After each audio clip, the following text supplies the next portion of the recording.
नमस्कार दोस्तों, वर्तमान सामाजिक दुश्वारियों के चलते साहित्यिक आयोजनों पर लगाम सी लग गई है। इसी को ध्यान में रखते हुए सामाजिक संगठन केसीएन क्लब की उपशाखा निर्झरिणी द्वारा कविता एवं साहित्यिक प्रोत्साहन हेतु कवियों की चौपाल की शुरुआत की है। तो आइए देखते हैं। This program is co-sponsored by RT Industries Limited to emerge as a global partner of choice for leading consumers of specialty chemicals and intermediates. MIDC Tarapur, Maharashtra for 01506. पता है आज हम 60वें अंक 6 सप्ताह बिता के 60 सप्ताह पे आज हम पहुँचे और आज का हमारा जो विषय है वह पर्यावरण है। आपको पता है हम गर्मी के महीने तक पहुँच गए हैं और आज की गर्मी में गर्मी के कारण पशु पक्षी बेहाल हैं।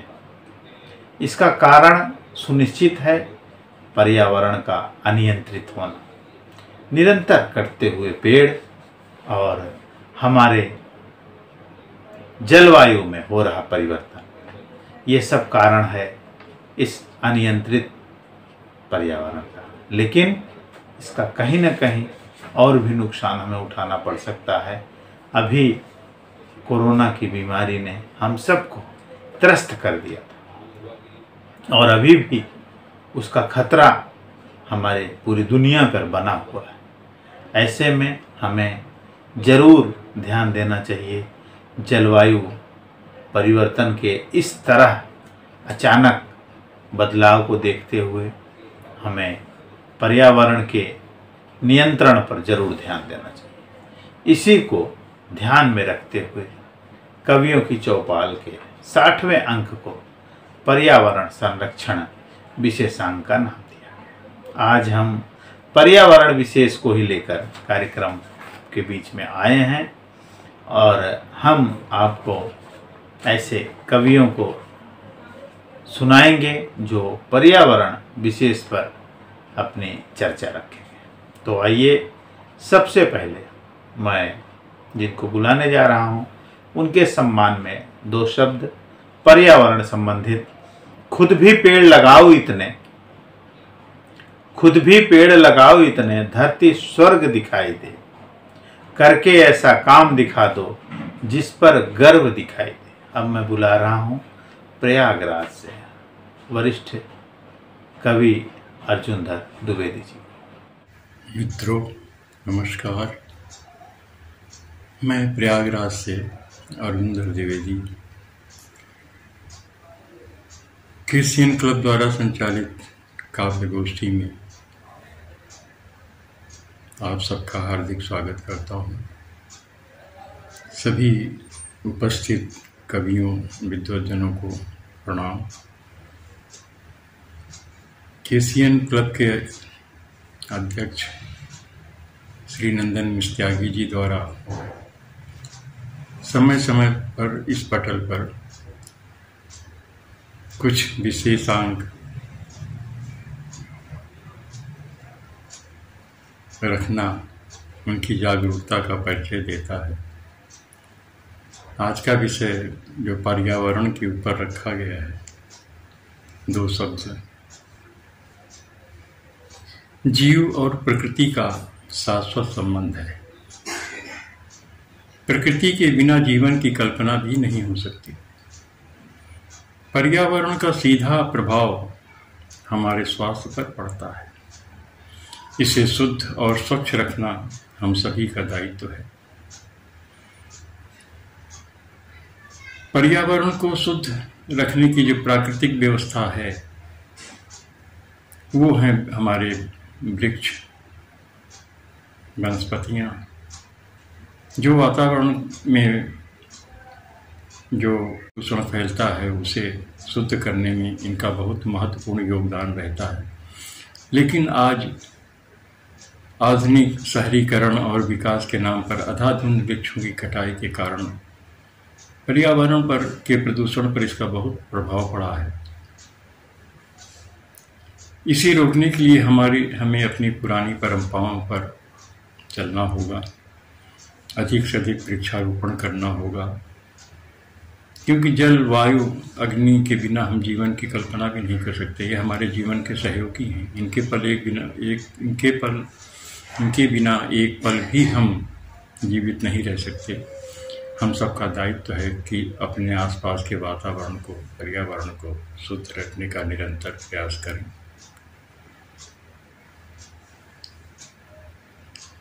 प्रकृति के सामंजस्य के साथ ही हम जीवन में सुखी और संपन्न और स्वस्थ रह सकते हैं। आइए एक रचना। कि वो भोले पंछी कहीं भटक न जाना, वो भोले पंछी कहीं भटक न जाना, ये दुनिया तो नहीं है तेरा ठिकाना, भटक न जाना, वो भोले पंछी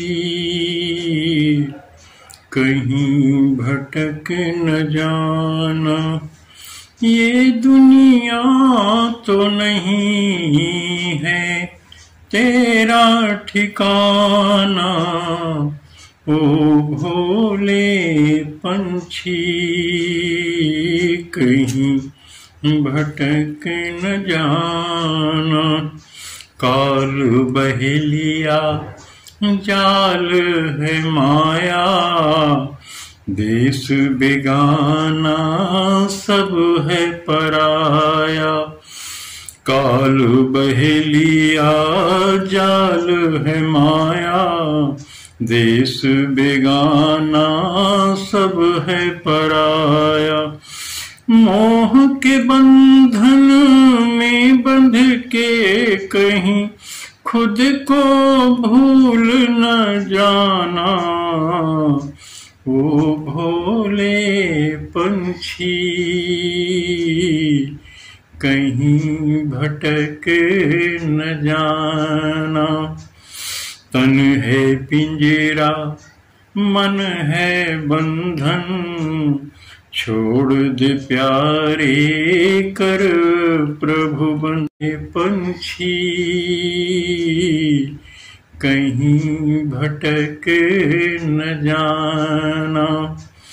तन है पिंजरा मन है बंधन, छोड़ दे प्यारे कर प्रभु बंधन, तन है पिंजरा मन है बंधन, छोड़ दे प्यारे कर प्रभु बंधन, तारों से आगे गगन के पार, तारों से आगे गगन से पार, एक दिन है उड़ जाना, ओ भोले पंछी कहीं भटक न जाना, ये दुनिया तो नहीं है तेरा ठिकाना, ओ भोले पंछी कहीं भटक न जाना। हरिओम। जय गुरुदेव। बहुत ही सुंदर रचना अर्जुन धर जी ने सुनाई। ओ भोले पंछी कहीं भटक न जाना, ये दुनिया तो नहीं है तेरा ठिकाना, ये दुनिया तो नहीं है तेरा ठिकाना। इन्हीं पर्यावरण संबंधित बातों और विशेष सावधानी बरतने के साथ एक सुंदर गीत के साथ जो संदेश है, इस पे गौर करें और हम सब प्रतिज्ञा करें कि पर्यावरण संरक्षण में अपना पूरा सहयोग निभाएंगे। अब कार्यक्रम को आगे बढ़ाते हुए अगले कविता को सुनाने के लिए मैं जिस कवि को बुलाऊंगा, उनको बुलाने से पहले उनके सम्मान में 2 लाइन कहूँगा। ये धुआं सा अब क्या है, ये धुआं सा अब क्या है, देखो जहाँ को क्या हो गया है। नहीं किसी को फिक्र कल की, नहीं किसी को फिक्र कल की, ये जीने का अंदाज़े बयां क्या है, ये जीने का अंदाज़े बयां क्या है। अब मैं बुला रहा हूँ उड़ीसा से मोतीलाल दास जी को, जो अपनी रचना के साथ मंच पर आ रहे हैं। नमस्कार। केसीएन क्लब की साहित्यिक उपशाखा निर्झरणी द्वारा संचालित कवियों की चौपाल में आपका अभिनंदन है। पेश है पर्यावरण पर एक कविता। शीर्षक है पर्यावरण की कविता। जी हाँ, गौर फरमाइएगा। चिड़िया उड़ती है, चिड़िया उड़ती है, कभी इस पेड़ कभी उस पेड़, कभी हमारे घर कभी आपके घर। चिड़िया उड़ती है, कभी इस पेड़ कभी उस पेड़, कभी हमारे घर कभी आपके घर। कभी कभी तो सुदूर आकाश को नापने उड़ चलती है चिड़िया।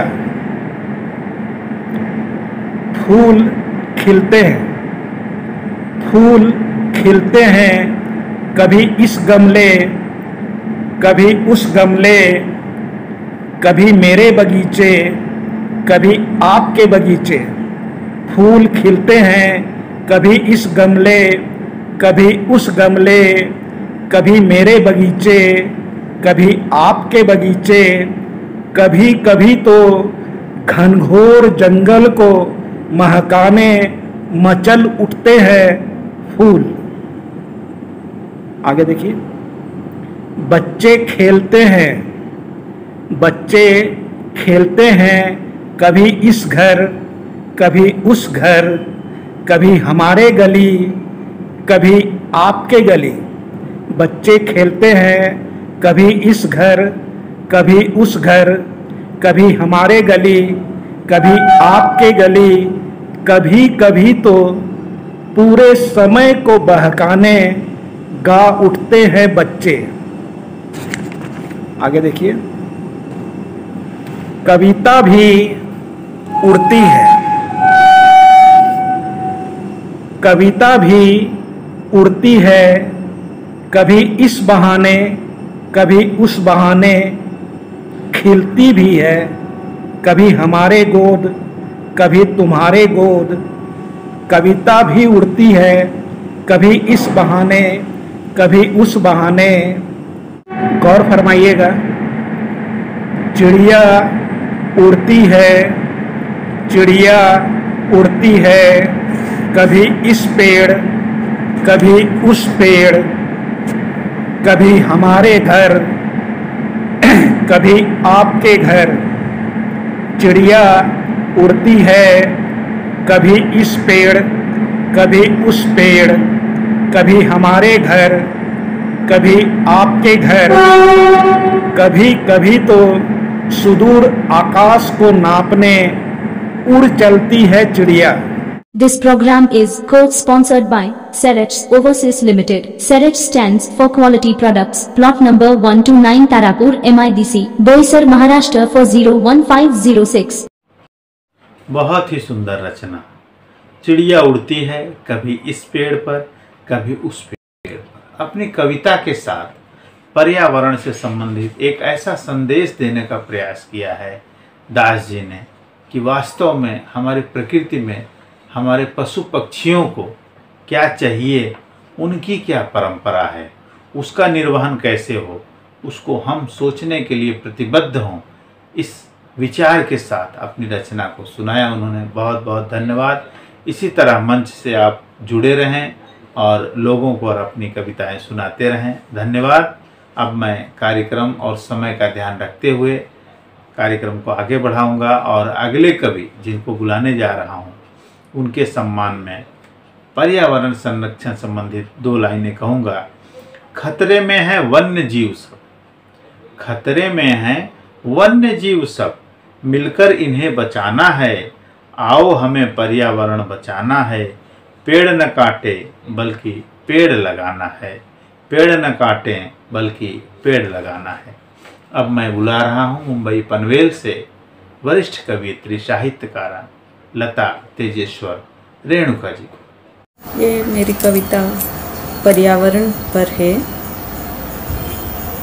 आपको ये सुनते ही आपके बचपन आ जाएगा, याद आ जाएगी पर्यावरण। आपने ये कविता भी शायद 1-2 पंक्तियाँ सुनी भी होगी।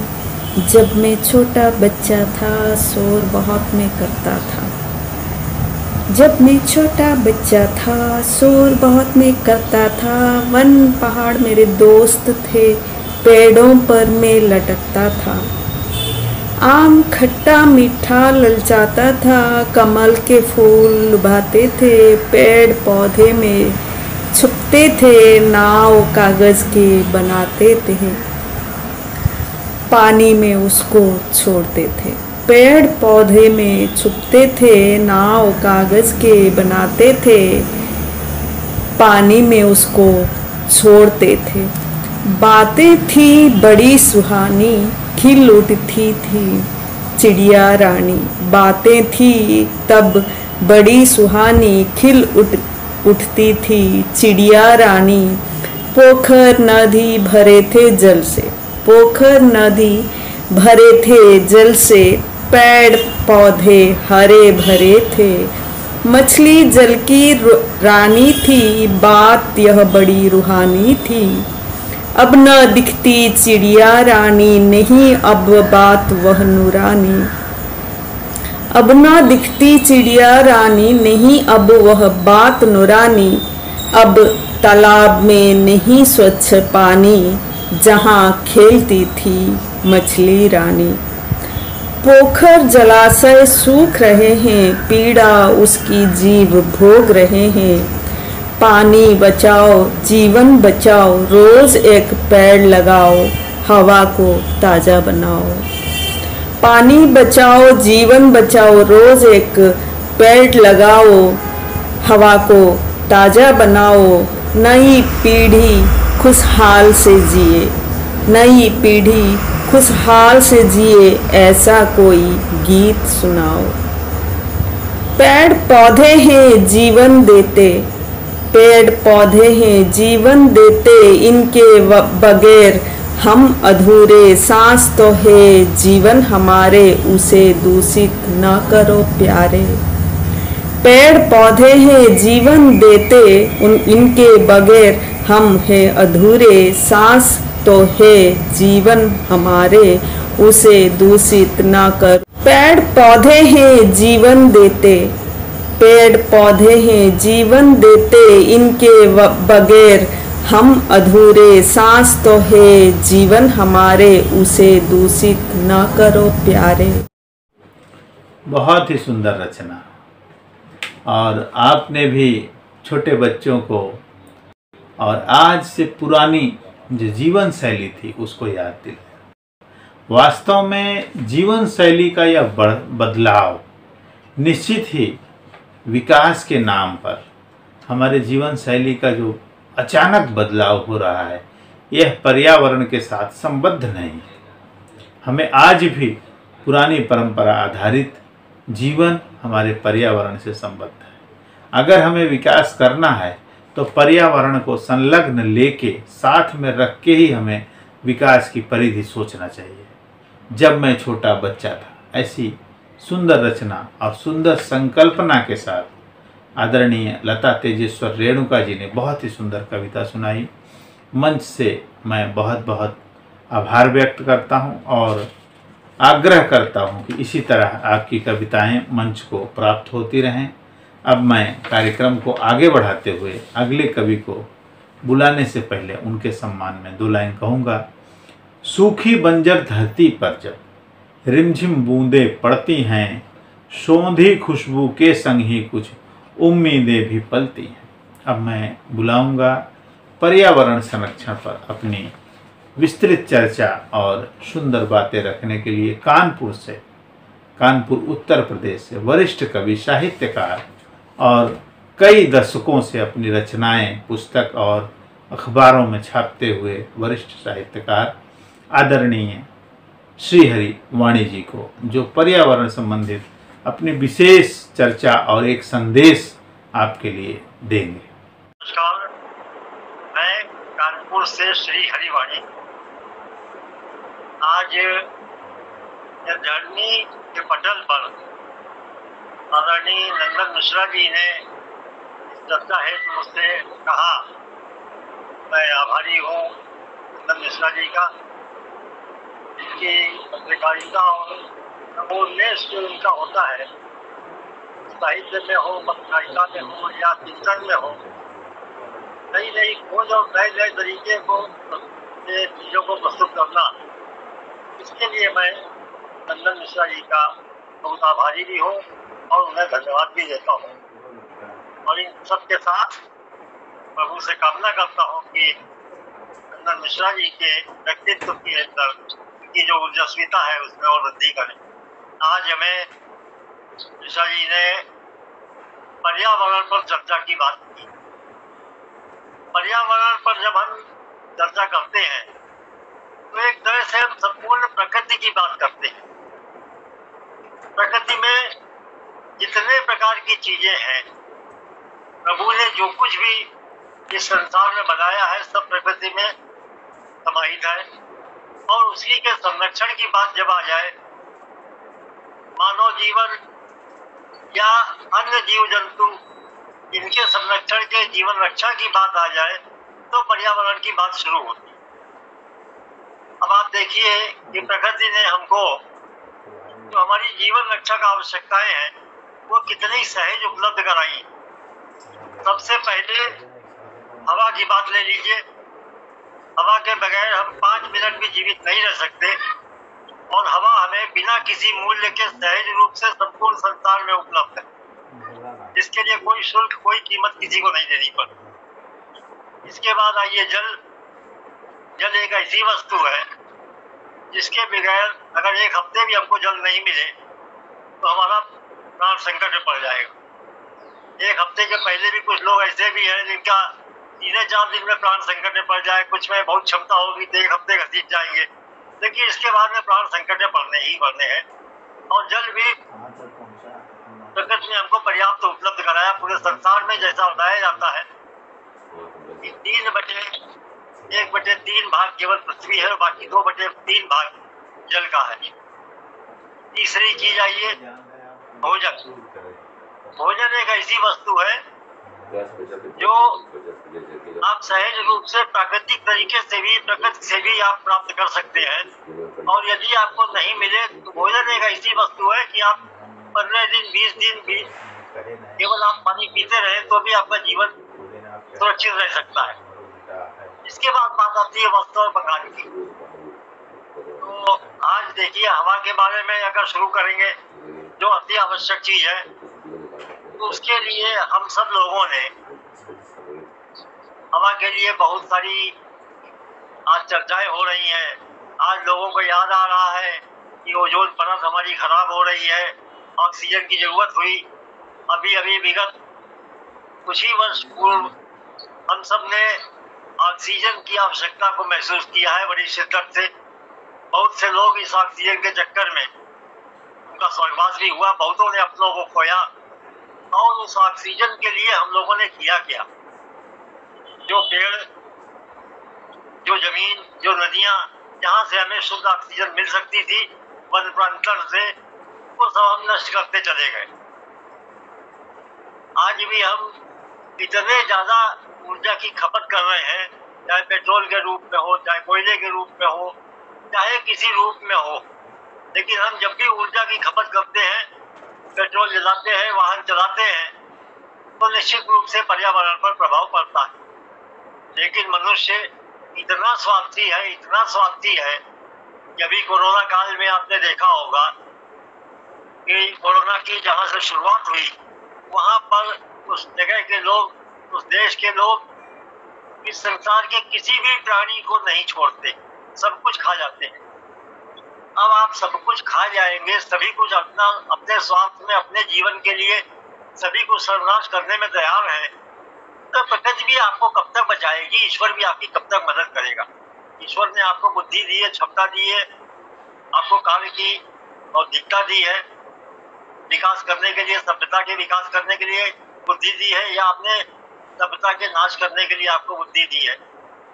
आपके पास जरा सी बुद्धि आई, आपने तमाम सारे एटॉमिक हथियार बना डाले, अणु बम बना डाले, पूरी दुनिया में जगह जगह विस्फोट हो रहे हैं, परमाणु की होड़ लग गई, और उसका परिणाम यह हो रहा है कि बुरी तरह से पूरे विश्व का पर्यावरण, पूरे विश्व की ऑक्सीजन जो है वो डिस्टर्ब हो रही है।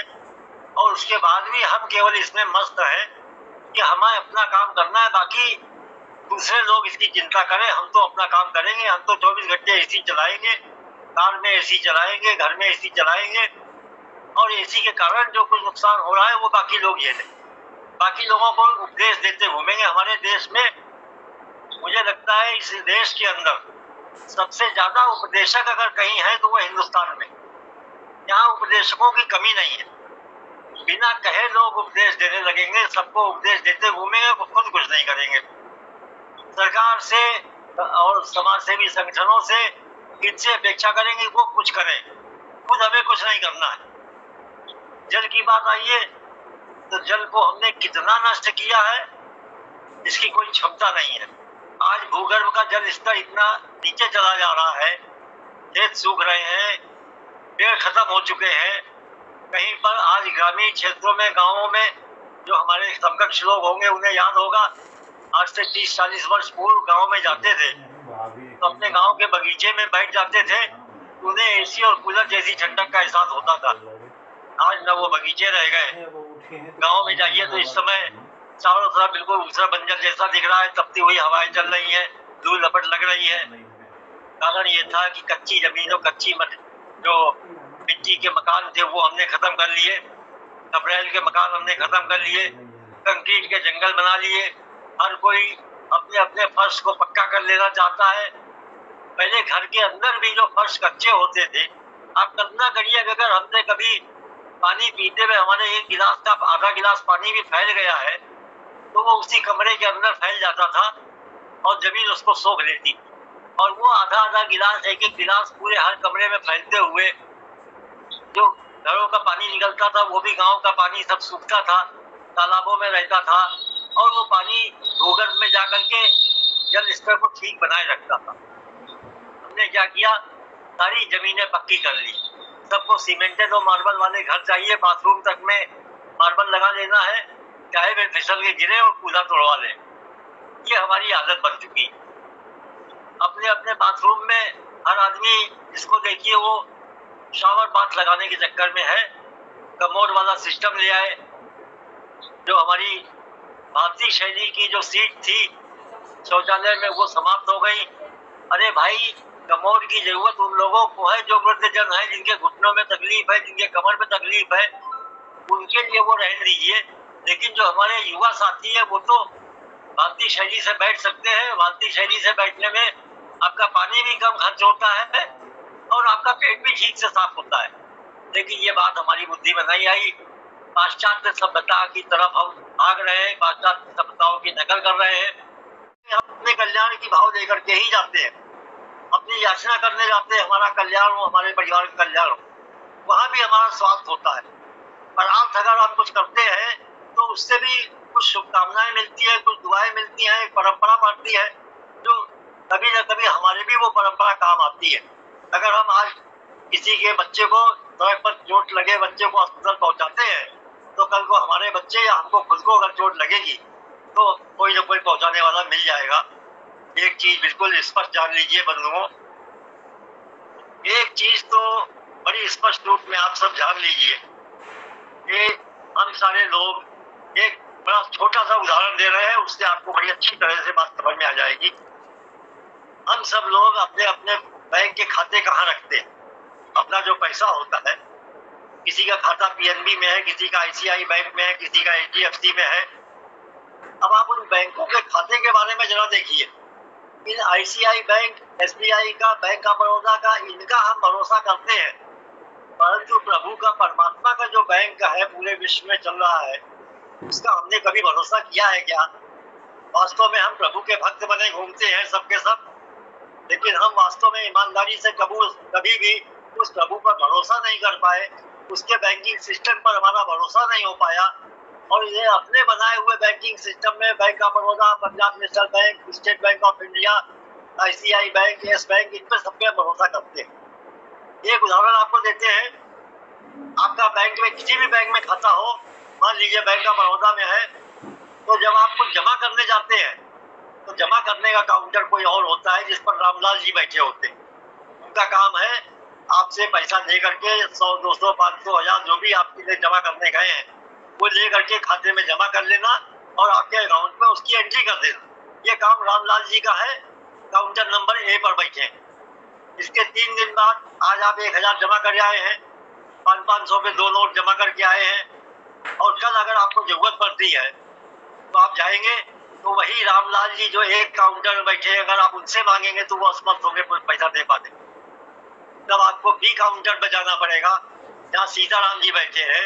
सीताराम जी आपको 1000 रुपया वापस करेंगे अगर आप चाहते हैं तो।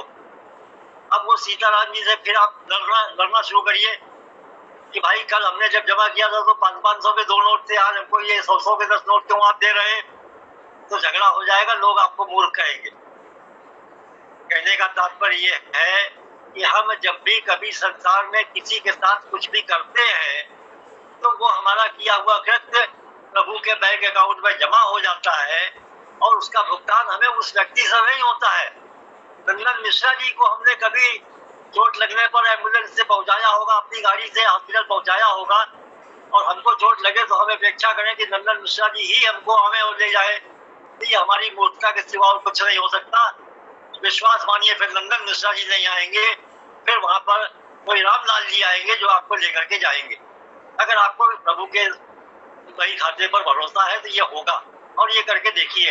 हमारा झंझट केवल ये है कि हम जिसके प्रति जो कुछ भी करते हैं वापसी की अपेक्षा हम उसी से करने लगते। हमने एक काउंटर में जमा किया तो रामलाल जी के पास जाते हैं, कल हम आपको पैसा देगा 1000 रुपया, हमको आप दीजिए।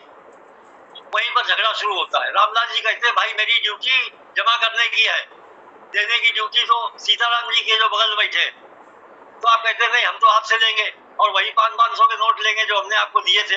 अरे भैया कैसे हो सकता है यार? सीधी सीधी गणित आप क्यों नहीं समझ पा रहे हो? ये प्रभु का, परमात्मा का, परम पिता परमात्मा का हिसाब किताब है। आप प्रकृति का नुकसान करोगे, उसके बनाए हुए क्रिएशन को सारा नष्ट है, बस इतना अगर हम करने लगे तो निश्चित रूप से बहुत कुछ परिवर्तन आएगा। और जो हम कर रहे हैं ये अपने घर में, अपने बच्चों को, अपने परिवार में सबको कहें, अपने मित्रों में चर्चा करें कि भाई इस प्रकार से करना शुरू करिए। कोई नुकसान नहीं है, कुछ नहीं होगा, नुकसान कुछ नहीं है, लेकिन फायदे बहुत सारे हैं। जरूरी नहीं है कि आपके किए हुए से पूरा हिंदुस्तान ठीक हो जाएगा, पूरा विश्व ठीक हो जाएगा, लेकिन कुछ तो होगा। आपको एक आत्मसंतुष्टि तो होगी कि मैं जो कर सकता था मैंने किया, बाकी प्रभु के हाथ में। बस प्रभु आपको उसका आशीर्वाद देंगे। इन्हीं शब्दों के साथ अपनी बात समाप्त करूंगा। आज इसने धरनी पटल पर मुझे अवसर दिया, नंदन मिश्रा जी और मेरी धरनी टीम को, जो आयोजन करने वाली तकनीकी टीम है, उसको बहुत बहुत धन्यवाद, मेरा आभार। और हमारे जो श्रोता बंधु हैं, जो हमारे सहयोगी हैं, जो प्रबुद्धजन हैं, उन सभी को मेरा सादर प्रणाम, सादर नमस्कार, धन्यवाद, नमस्कार। बहुत ही सुंदर बातें बताई। जल संरक्षण, पर्यावरण पर बहुत ज़्यादा चेताया आपने, और हमारे आज के रहन सहन को एक प्रश्न चिन्ह के दायरे में। वास्तव में आपने जो भी बातें कही बहुत ही सही और एकदम अटल सत्य के स्वरूप में दिखाई देती हैं। आज का हमारा रहन सहन वर्तमान में बिगड़े हुए पर्यावरण का कारण है। इन्हीं संदेश के साथ, इन्हीं बातों के साथ मैं आप सभी दर्शकों से आग्रह करूंगा कि पर्यावरण संरक्षण में सहायक बने और आप घरों से निकलकर इस विचार को हर घर तक, हर व्यक्ति तक और हर पादान तक पहुंचाने का प्रयास करें, ताकि पर्यावरण संरक्षित रहे और जीवन और दिनों तक चलता रहे। अब मैं कार्यक्रम को आगे बढ़ाते हुए अगले कवि साहित्यकार जिनको बुलाने जा रहा हूँ उनके सम्मान में पर्यावरण संरक्षण संबंधित 2 लाइनें कहूँगा। धीरे धीरे अंकुर से वह वृक्ष बड़ा बन जाता है। धीरे धीरे अंकुर से वह वृक्ष बड़ा बन जाता है।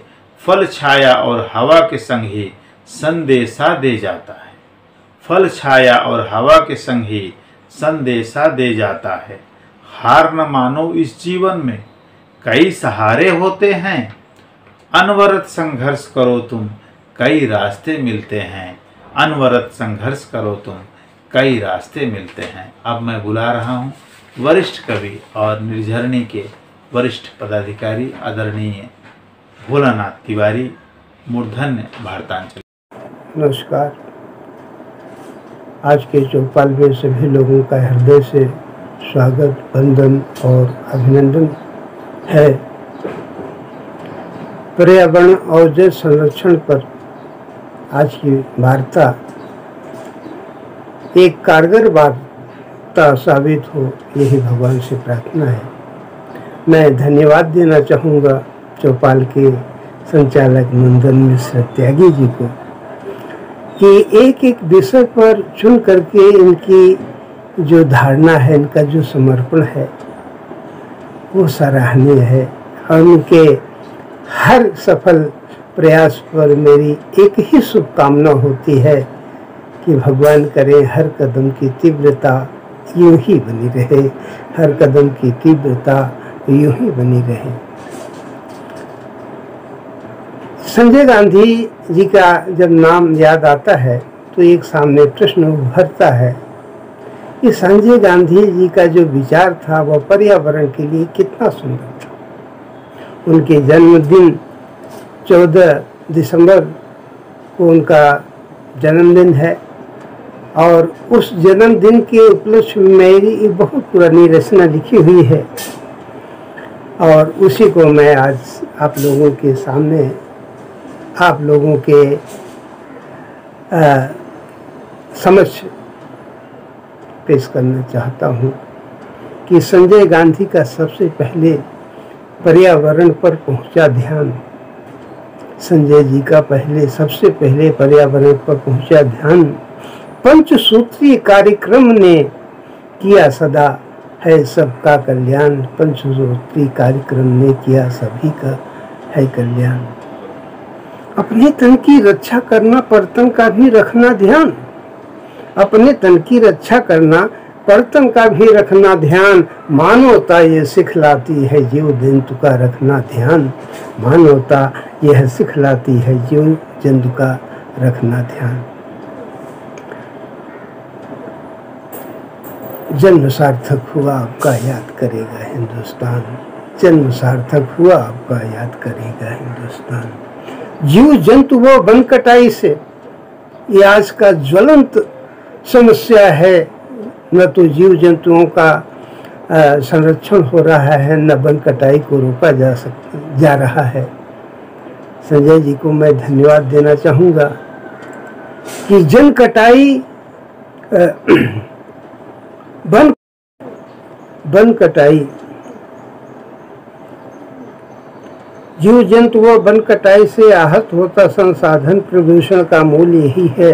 पर्यावरण का इससे नुकसान हमें वनों की रक्षा करके देश का करना है उत्थान। संजय जी के मूल मंत्र से खत्म करें ऐसा व्यवधान। संजय जी के मूल मंत्र से खत्म करें ऐसा व्यवधान। जन्म सार्थक हुआ आपका याद करेगा हिंदुस्तान। जन्म सार्थक हुआ आपका याद करेगा हिंदुस्तान। पेड़ हमारे, पेड़ों के प्रति उनकी जो धारणा थी माननीय संजय गांधी जी का, उसका मैं थोड़ा सा चित्रण किया हूँ कि पेड़ हमारे पूज्य देवता, पेड़ हमारे पूज्य देवता। पेड़ों का करिए सम्मान, क्योंकि पेड़ के हर पत्तों में निहित है प्रदूषण का सही निदान।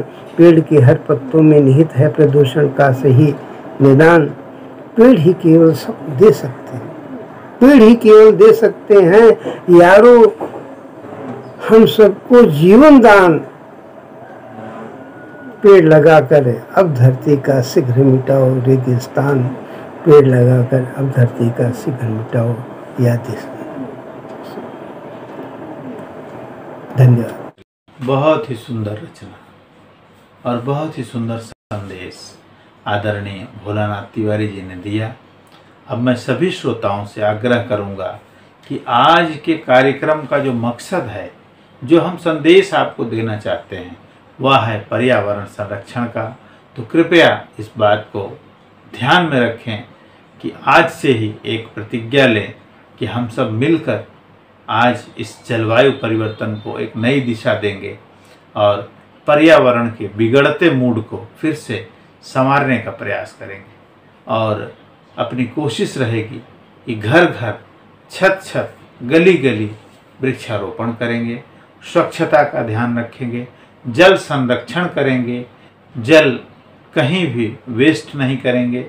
जल संरक्षण का अर्थ बहुत विस्तृत है। जलों के संरक्षण के साथ ही जल के वेस्ट को भी अगर हम रोक पाते हैं तो निश्चित ही हमें जल संरक्षण में बड़ी सफलता मिलेगी। इसी संदेश के साथ आज का यह समापन समय आ गया है और मैं आपसे विदा लूँगा और हम फिर मिलेंगे अगले सप्ताह इसी समय इसी दिन। तब तक के लिए नमस्कार।